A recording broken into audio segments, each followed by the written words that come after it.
काही वेळापूर्वीच देवेंद्र फडणवीस आणि चंद्रशेखर बावनकुळे यांची बैठक पार पडलेली होती। सीमा काही वेळापूर्वीच बावनकुळे फडणवीसांची बैठक पार पडली आणि बैठकीनंतर आता फडणवीस नागपूरच्या दिशेने रवाना झालेले आहेत। या बैठकीमध्ये काय चर्चा झाल्याचं कळतंय।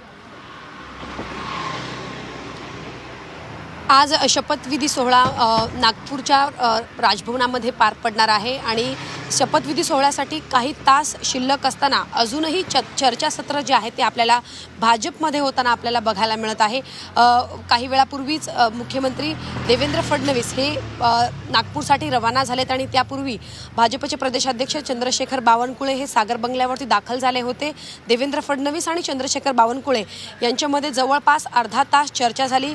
खरं तर ही चर्चा अर्थातच मंत्रिमंडळ विस्ताराबाबत आहे, कारण अजूनही भाजपच्या काही महत्त्वाच्या नेत्यांना शपथविधीसाठी फोन गेलेले नाहीत। त्यावरती चर्चा झाल्याची जी माहिती आहे ती मिळते।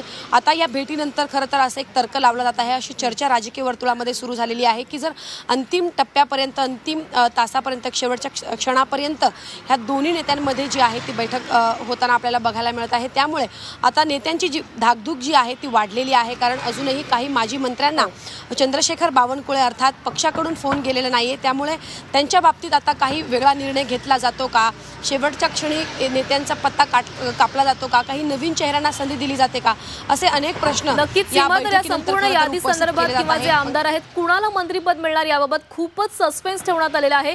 कदाचित काही तासांमध्ये हे संपूर्ण चित्र स्पष्ट होईल। धन्यवाद तुम्ही दिलेल्या माहितीसाठी।